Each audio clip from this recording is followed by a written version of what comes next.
All right, Giants Nation. So it's officially over for Daniel Jones. A lot of fans seem to be pretty happy about it. I'm sure there's a few fans that were quote unquote Daniel Jones fans. They're a little bit sad, but even those guys had to know that it was going to come to an end because of the injury clause or just because it just doesn't make sense. I mean, I've seen a lot of content creators say maybe they don't really care about the injury clause, which I thought so too at a certain point because, they were running this guy like a running back and he's injury prone. So, you're going to pay that extra $23 million if he gets hurt. But now they benched him, and I'm sitting down thinking to myself, like, okay, you went over Drew Lock, who I had no faith in Drew Lock. I'm like, okay, Drew Lock plays. We're still in a lock for tanking.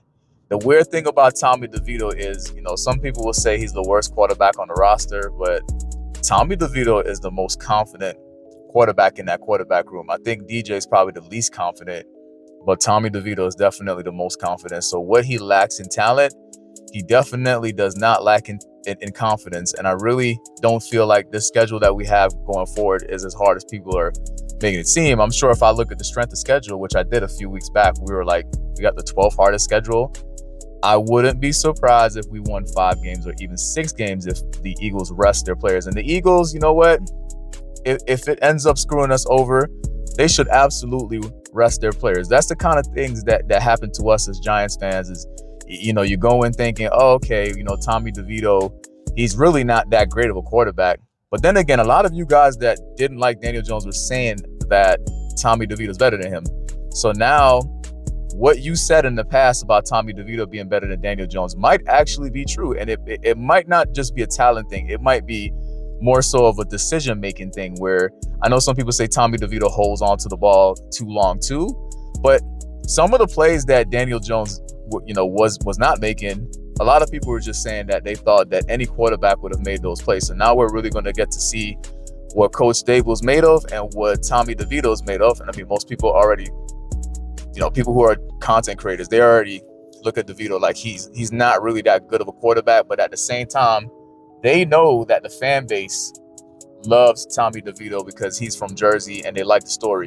So don't be surprised, if this love that we have for Tommy DeVito and the fact that he's from Jersey plays out to him winning a few games for us and then you guys getting upset with him again because he won too many games and you miss out on Cam Ward.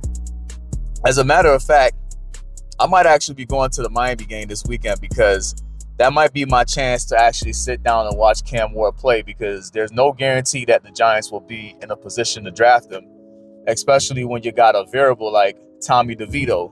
So again, a lot of y'all might be overconfident. You might say, oh, we know Tommy DeVito is better than Daniel Jones, but he's not good enough to win us enough games to not be able to draft Cam Ward. But don't be so sure. And I get the feeling you guys are going to be mad at Tommy DeVito again. Me personally, I won't be mad. Whatever happens, happens.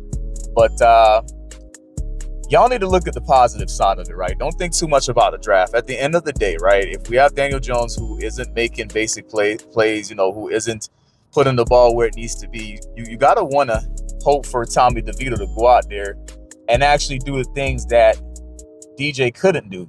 So whether it's the stupid-ass flea flicker play that actually had 2 wide receivers open, and if that happened to Tommy DeVito and the ball would have been out because Tommy DeVito plays with common sense, then you're now getting to see a show when it comes to Wandell and Malik Neighbors and even Slayton, who might not be back with the team next year. All of these guys, they got contracts to earn. They got stats that they need to put up. Malik Neighbors, he wanted to be rookie of the year. I'm sure all the rookies want to be rookie of the year, but there's a lot of players out there that will benefit from Tommy DeVito if he plays well and plays better than Daniel Jones. And yes, it will hurt our draft stock, but I don't know, guys. I don't think the Giants players are going out there to lose games, but you tell me what you think. Are you happy with the move to Tommy DeVito? Did you want the Giants to start Drew Lock instead and continue to lose? Or are you more focused on just watching winnable games, right? Or not even winnable games, just making the games watchable? Because at the end of the day, it's like, you want the games to be competitive, but I don't know if there are too many Giants fans that are like, hey, I really, really, really want to win. I think it's more of they want to be able to watch the game and watch their quarterback make basic pass and, make common sense moves. So it is what it is with Daniel Jones. But tell me what you think about the quarterback change.